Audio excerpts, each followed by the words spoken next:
las persecuciones y de los problemas. En el versículo 21 habla de esa gran tribulación que ha de venir, y luego en el versículo 29, e inmediatamente después, fíjese, inmediatamente después de la tribulación de aquellos días, el sol se oscurecerá, la luna no dará su resplandor, las estrellas caerán del cielo y las potencias de los cielos serán conmovidas. Y dice, entonces aparecerá la señal del Hijo del Hombre en el cielo. ¿Sabe cuál es la señal del Hijo del Hombre? Él mismo. Su venida, esa es la señal. Entonces aparecerá la señal del Hijo del Hombre. Y entonces se lamentarán todas las tribus de la tierra y verán al Hijo del Hombre viniendo sobre las nubes del cielo con poder y gran gloria. Qué fantástico será, ¿verdad? Qué fantástico será cuando Él venga con yo voy a confiscar un teléfono que anda sonando por ahí, lo voy a confiscar y no lo voy a devolver.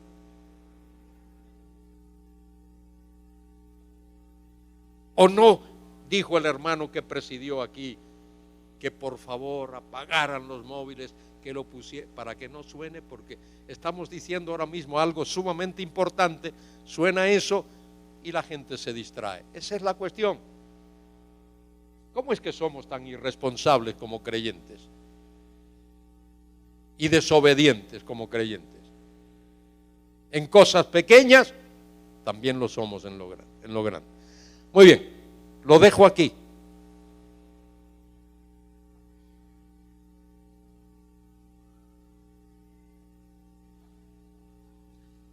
Muchas gracias, doctor. Damos gracias al Señor.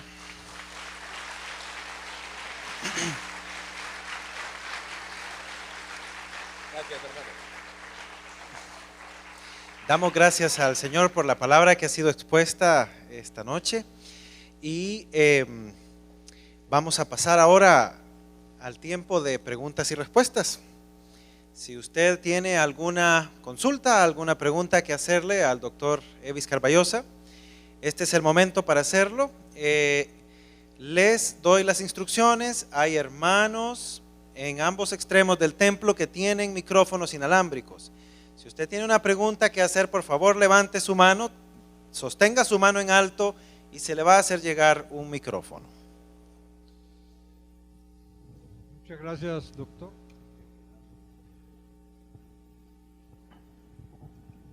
Muy aclaratoria toda esta cuestión de lo apocalipsis. Tengo una duda nada más. ¿Por qué Satanás va a destruir a la Confederación de Estados Árabes del sur de Israel? Quien lo hace es el anticristo. El anticristo es el que guía ese ejército.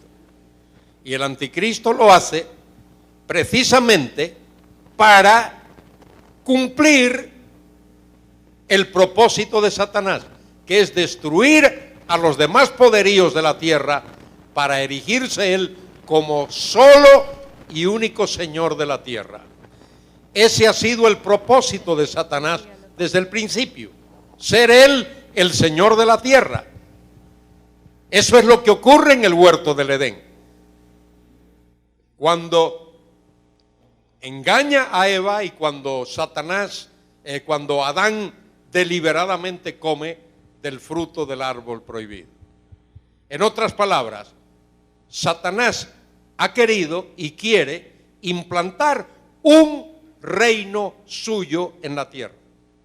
Y es por eso que lo hace. No hay otra razón.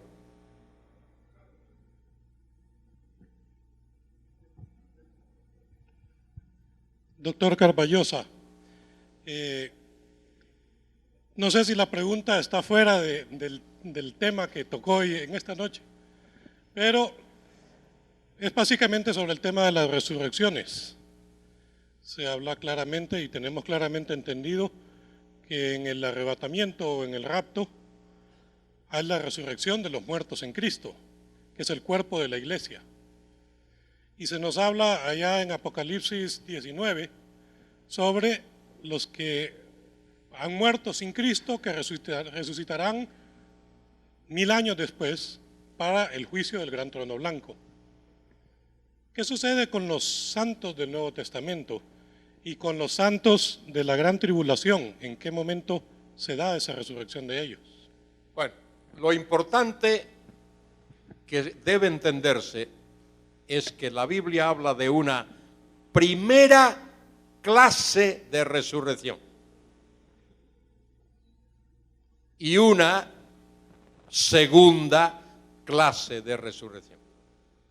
La primera clase de resurrección es en etapas.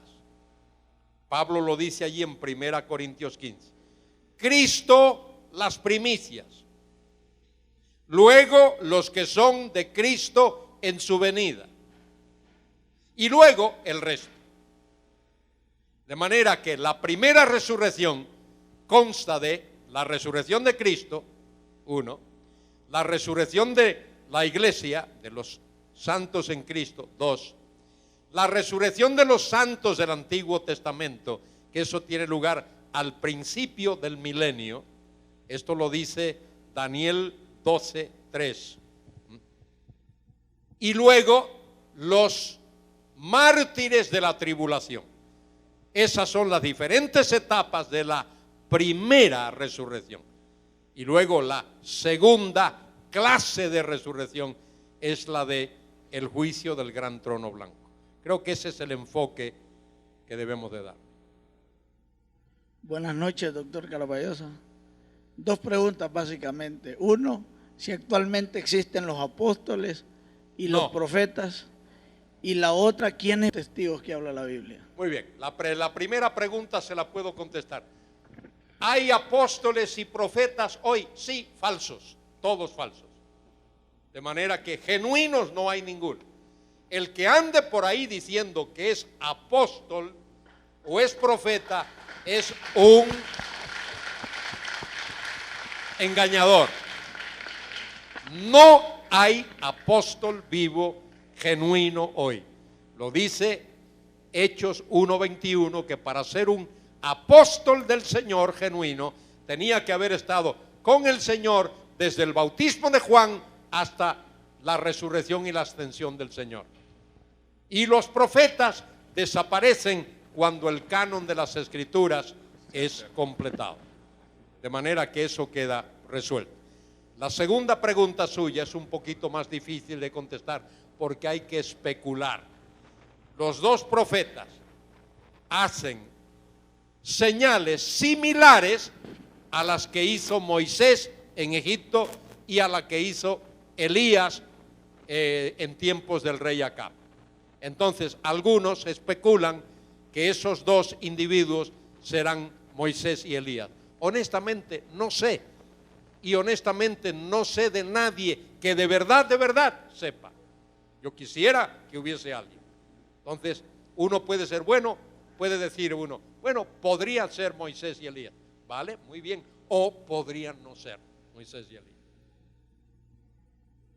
Doctor Carballosa, el versículo que da dolor de cabeza, según sus palabras, Mateo 24, verso 13. Si lo cruzamos con Hebreos 10:14 y con Primera de Juan 5, del 10 al 12, ¿qué nos podía explicar al respecto? No sé.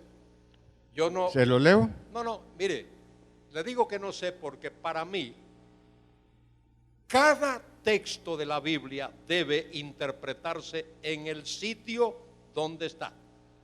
Y luego cualquier otra cosa es para ayudar a realzar lo que uno ha dicho que el texto es como apoyo nada más.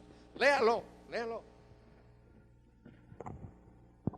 Doctor Carballosa, mi pregunta es respecto a estos eventos que se van a estar dando a nivel mundial. Deje que el hermano termine ahí.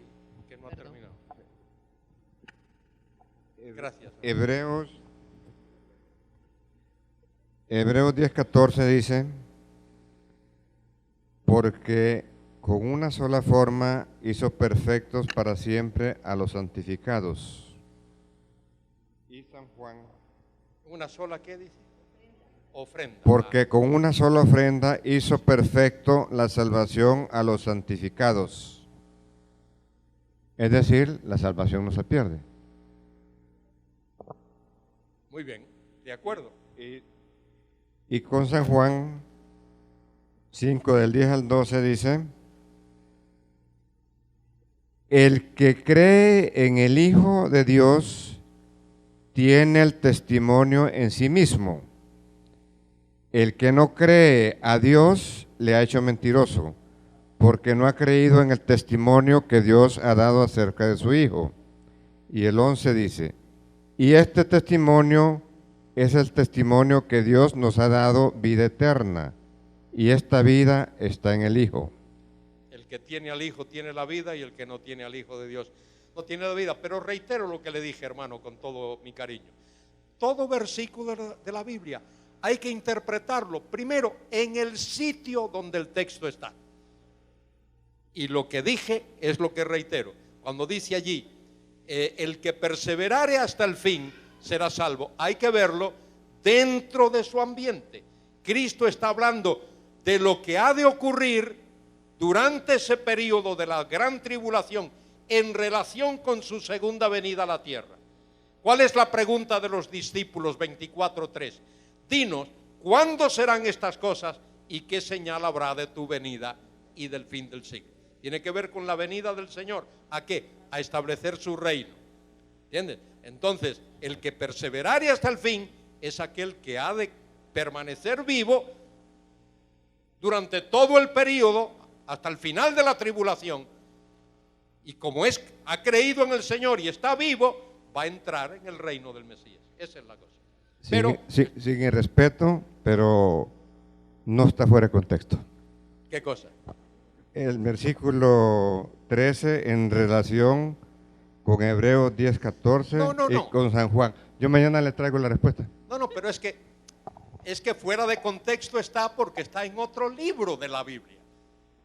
Está fuera de contexto porque no está en Mateo 24. Si eso que usted me ha leído estuviese en Mateo 24, es más, si estuviese en Mateo 25 o Mateo 23, le diría, sí, está en contexto. Pero usted me está hablando de otro libro, de Hebreos, y me está hablando de primero de Juan. Yo estoy de acuerdo con usted que la salvación no se pierde, pero que eso está fuera de contexto, es así. Y eso es la regla de hermenéutica. Uno tiene, el contexto es o antes o después, ahí, en eso.